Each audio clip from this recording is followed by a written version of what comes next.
think I'm going to go ahead and edit this photo for you today. I've got some other ones down here that I'm interested in. This one's my favorite. Let's see.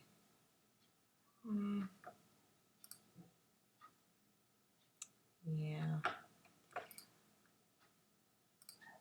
Yeah, these can, one of these might actually be good. I might test one of those out too. But for now, I'm going to go ahead and edit this one. So to start with, I'm going to go into Develop. And the first thing I like to do is hit the lens correction and then do enable profile corrections. It just opens the image up, brightens it up a little bit, kind of gets it ready to go, straightens some of the lines, and then I crop it. And most of my images I crop to fit on Instagram, and then if they fit on Instagram, you know, they fit pretty much anywhere else, so it works. Sometimes I leave them full size because sometimes when I put them on my website they need to be larger sizes than that. Okay, now see this line right here? It's crooked and that will bother me. So I go down here to transform and I always forget which one's which. I think it's the vertical. Yeah.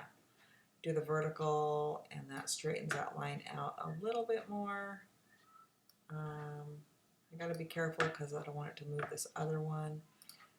And then I think we're good on that. Yeah. So I like that crop. And the next thing I want to do is we'll go into the tonal curve. And I just kind of play around with this. Decide which, so you can do one or the other. You can either click on here and add little marks, select that point curve linear. You can click and do your marks and make your changes like this, which I kind of like to do. I'm kind of liking what this is doing already. It's really just playing around. Once you really get into still life photography or any kind of photography, you come up with a certain look that you like. I have certain looks that I like, and I've created presets to go with those looks. So I will use my presets most of the time, which makes for super quick editing. But sometimes the presets just aren't working. And like this, I might save this as a preset because I really like the way it looks, but it might not look good on many other photos. You just never know. So I try not to do too many changes to the image, but I do like to bump it up a little bit. I'm going to adjust this because it feels like the lines are still a little bit crooked. The lines really bother me.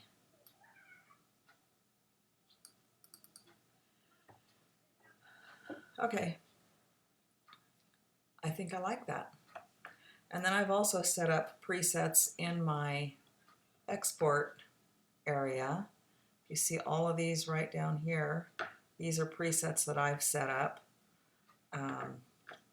These are for my still life images. I do a still life full size, and then I export a still life small. Oops. Let's go ahead and look at the preset or the export box, and I'll show you some of the changes you can make. So I go over here to my still life small, click on that, then all of the changes that I've made to it pop up. So all I do is I determine where I want the file to go when I export it. I decide whether or not I want to add it to this catalog, which I always do. For the smaller image, I rename it just the file name and the sequence. I don't do anything there. Well, it's automatically going to JPEG, or maybe I changed it. It's probably automatically going to JPEG because that's what I want it to do. And then I resize this one because it's the smaller size. And I select resize to fit short edge. See, you've got all these options in there.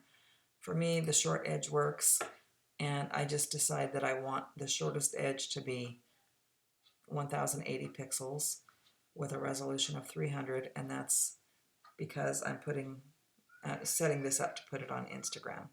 You can have a watermark in here if you like. Different things you can do in there. Create your own watermark. And you can have several different ones in there. I have several different ones in there. And then I always choose post-processing to show it in Finder when it's done. And you'll see the little window will pop up. And there, well, no, it's coming. There it is. All right, so that one's done.